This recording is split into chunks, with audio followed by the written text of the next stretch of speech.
A política fiscal continuou sendo expansionista, então aqui tem duas dimensões interessantes e é importante mencionar. Por um lado, explica-se e justifica-se que a política fiscal seja mais expansionista no momento de crise ou no momento em que o país atravessa uma recessão, como foi o ano passado. Então, aí nós tivemos as exonerações tributárias programadas, linha branca, automóveis, isso é característico de uma política anticíclica.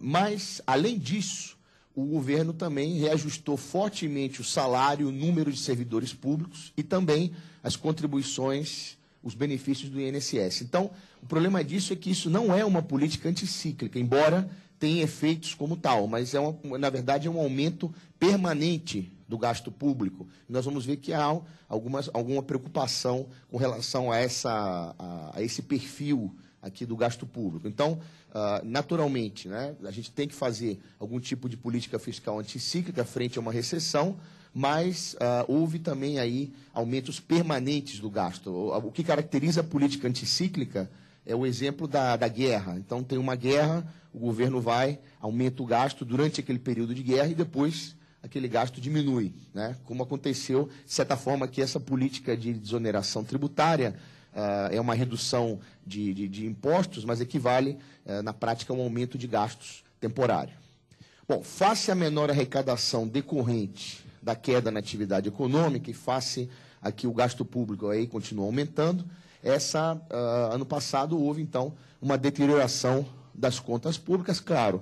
Tal aqui, como disse também o Gustavo, nós não estamos nem perto de uma crise fiscal como a gente tinha no passado, mas, de qualquer forma, se nós analisarmos aqui o déficit nominal do setor público, né, que é o total, vamos dizer assim, ele realmente aumenta aí no final de 2009 e, em termos do endividamento líquido do governo em relação ao PIB, em relação ao tamanho da economia, esse endividamento também tem um aumento aí também devido ao que a gente está conversando. Embora também mantido aqui em patamares confortáveis.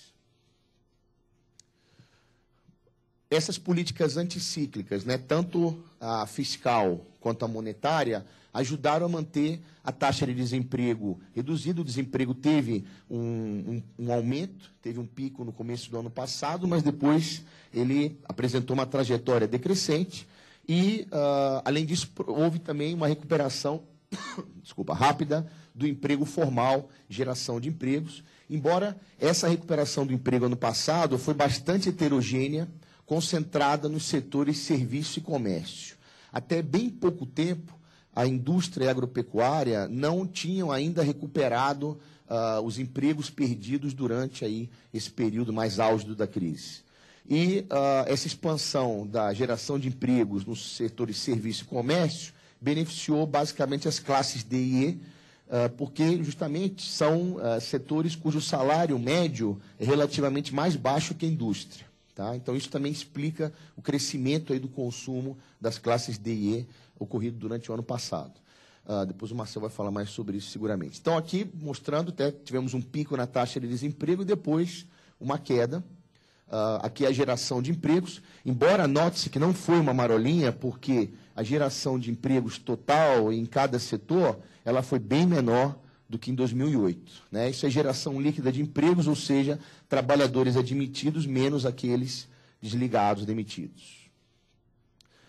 No setor externo, evidentemente, o saldo da balança comercial, que é a diferença entre exportações e importações, teve uma diminuição forte, porque as exportações, como a gente falou, caíram, só que aqui as importações, que dependem muito da atividade econômica interna, né, porque a gente está falando de importação de bens de consumo por parte das famílias e de bens de capital por parte das empresas, essas importações caíram mais do que as exportações. Então, houve um saldo bem menor da balança comercial, mas isso foi atenuado pela maior queda das importações. Agora, se a gente somar todas as transações de bens e serviços, que são as transações correntes, houve uma continuidade de déficit, 24,3 bilhões, impulsionado por essa queda, né, que a gente falou da balança comercial, do saldo da balança comercial, e pelo um aumento importante no déficit da balança de serviços e rendas. Aí houve remessa de lucros das multinacionais que, evidentemente, com a situação da crise externa, aumentaram a repatriação de lucros durante o ano passado. Tá? Então, isso daí se visualiza nessa conta. Em todo caso, não houve, apesar desses resultados negativos, não houve crise cambial. Ano passado, o câmbio aumentou um pouquinho no começo do ano, mas o que aconteceu ao longo do ano é que as entradas de dólares, né, as entradas de moeda estrangeira, mais do que superaram essas saídas, ou, se vocês quiserem, deu para financiar todo esse déficit e ainda sobrou, porque houve uma entrada importante de investimento estrangeiro direto, que é a compra de empresas brasileiras por parte de estrangeiros, aí eu tive 36 bilhões, e investimento em carteira, um saldo muito interessante, 50,3 bilhões.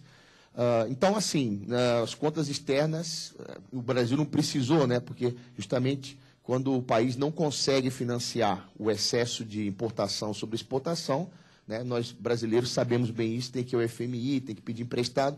Aqui não, os capitais voluntários foram mais do que suficientes para financiar as necessidades aí das contas externas.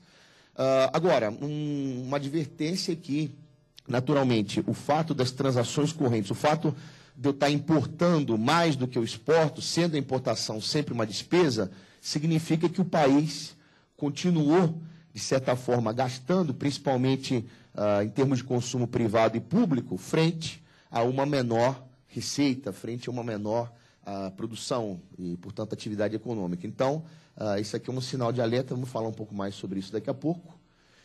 E quais são as perspectivas para 2010?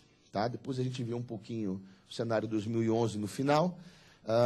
Bom, a economia brasileira em 2010 está mostrando, né, todo mundo sabe, uma franca recuperação, inclusive, provavelmente as manchetes, né, não no final do ano, mas seguramente no começo do ano, quando saiu o resultado do PIB, vão ser um aumento importante aí do PIB. Tá? Então, o investimento produtivo, em primeiro lugar, tem mostrado uma vigorosa recuperação, houve um retorno aí do crédito para as empresas e uma retomada na confiança dos empresários. Em segundo lugar, o gasto público, principalmente o gasto corrente, né, o custeio do governo, continua crescendo fortemente, mas com aquela ênfase em despesas permanentes que a gente estava conversando. O mercado formal de trabalho também apresenta sinais de recuperação e de aquecimento. Então, agora, o último dado em abril do Ministério do Trabalho fala de 305 mil postos de trabalho gerados, né, geração líquida de postos de trabalho. Isso aí agora disseminado por todos os setores produtivos, inclusive a indústria, que depois do comércio foi a que gerou mais postos de trabalho, e há uma expectativa de criação de mais de 2 milhões de empregos até o final do ano. Então, isso daí também está mostrando que a economia brasileira volta com força total, estar aquecida, o maior crescimento da renda e do emprego. Então, a recuperação do crédito e a manutenção daquelas políticas de transferência de renda governamentais estão provocando já intenso aumento do consumo das famílias, expectativa aí, no final do ano, de mais ou menos 6% de crescimento no consumo. Aqui, esse é o famoso nível da capacidade instalada, né? Se nós tirarmos uma média entre 95 e 2010, dá para ver, aqui nos últimos dados, até o primeiro trimestre de 2010, dá para ver que nós estamos acima da média da utilização máxima da capacidade instalada, o que quer dizer que simplesmente as empresas, evidentemente, não têm como acompanhar na mesma velocidade o aumento do consumo, o que, evidentemente, começa a pressionar os preços. E, para o Banco Central, esse aumento da utilização da capacidade instalada tem uma grande importância aí na determinação da inflação. Aqui também, se a gente analisar as vendas, comércio varejista e a produção industrial, nós também vemos aqui, né, uma brecha